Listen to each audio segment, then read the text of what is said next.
ये यथा मां प्रपद्यन्ते तांस्तथैव भजाम्यहम्। भगवान कहते हैं, जो जिस प्रकार से मुझे भजता है मैं भी उसे उसी प्रकार से मिलता हूँ।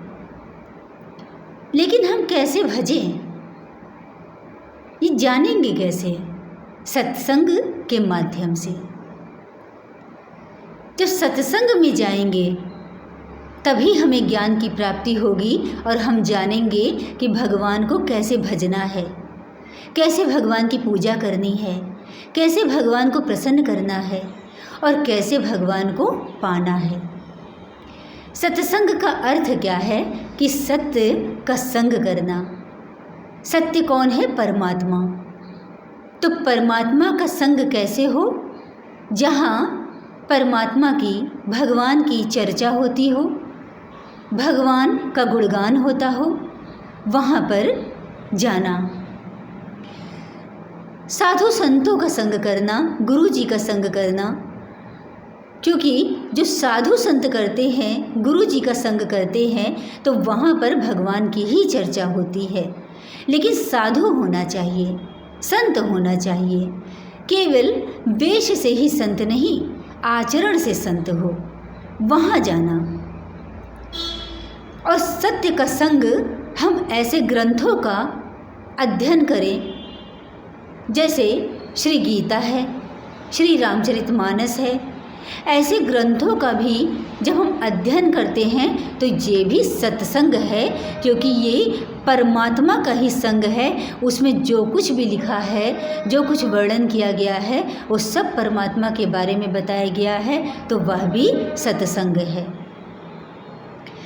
तो सत्संग करना यानी कि जो परमात्मा की जहाँ भी चर्चा होती हो उसका श्रवण करना, ये सत्संग है। सत्संग से हमें लाभ क्या मिलते हैं? हमारा मनोबल बढ़ता है, हमें कैसे भक्ति करनी चाहिए ये पता चलता है, कैसे भगवान का भजन करना चाहिए ये पता चलता है।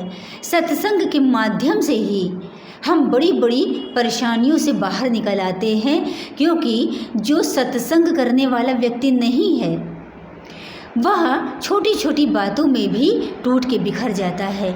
लेकिन जो सत्संग करता है वह ये समझ जाता है ये केवल हम शरीर नहीं है, हम तो आत्मस्वरूप हैं। ये दुख सुख तो हमारे प्रारब्ध के कारण आने ही हैं, तो इनको तो हमें भोगना है, हंस कर भोगे या रोकर भोगे।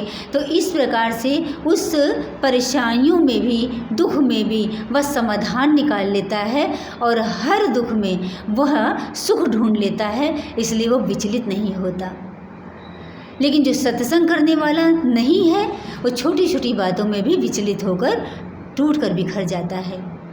तो जो सत्संग है ये केवल हमारे जीवन को ही सुंदर नहीं बनाता, हमारे जन्म को भी सफल बना देता है।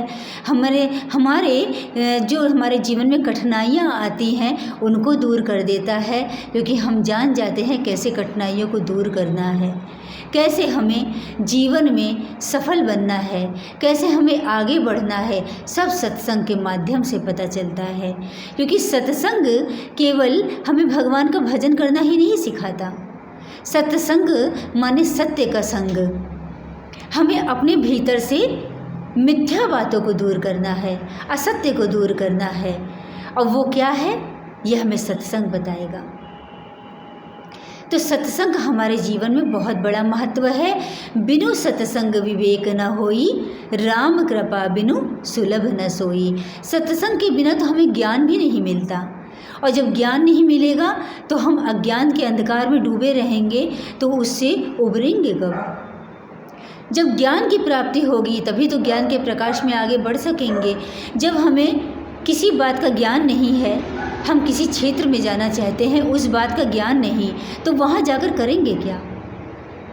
जब ज्ञान होगा तभी तो कार्य कर पाएंगे। तो ये सत्संग बताता है ये जीवन में अपने कर्म करते रहो और मन भगवान में लगा दो। भगवान को केवल मन चाहिए, कर्म करते रहो, सबके प्रति अपना कर्म करते रहो, जीवन निर्वाह करते रहो, जीवन निर्वाह के जो साधन हैं उनको भी निभाते रहो, लेकिन मन भगवान में लगा रहे। मन हर पल हर क्षण किस प्रकार से भगवान में लगा रहे, ये सत्संग के माध्यम से ही हमें ज्ञात होता है। तो इस प्रकार जीवन में हमारे सत्संग का बहुत महत्व है। वह चाहे हम कहीं श्रवण करके प्राप्त करें या पठन पाठन करके प्राप्त करें, ये ज़रूरी नहीं है कि हमें कहीं जाना ही है। हम अपने घर में ही श्री रामचरितमानस का पाठ करें, श्री भगवद गीता का पाठ करें और उनको समझ कर पाठ करें। ऐसा नहीं है अब उनको समझ नहीं पा रहे तो हमें आवश्यकता होगी कि हम गुरु जी के पास जाएं, किसी संत के पास जाएं, क्योंकि ये जो हमारे ग्रंथ होते हैं इसमें बहुत गूढ़ रहस्य छिपे हुए होते हैं, इनको समझना कठिन होता है, इसीलिए आवश्यकता होती है गुरु की।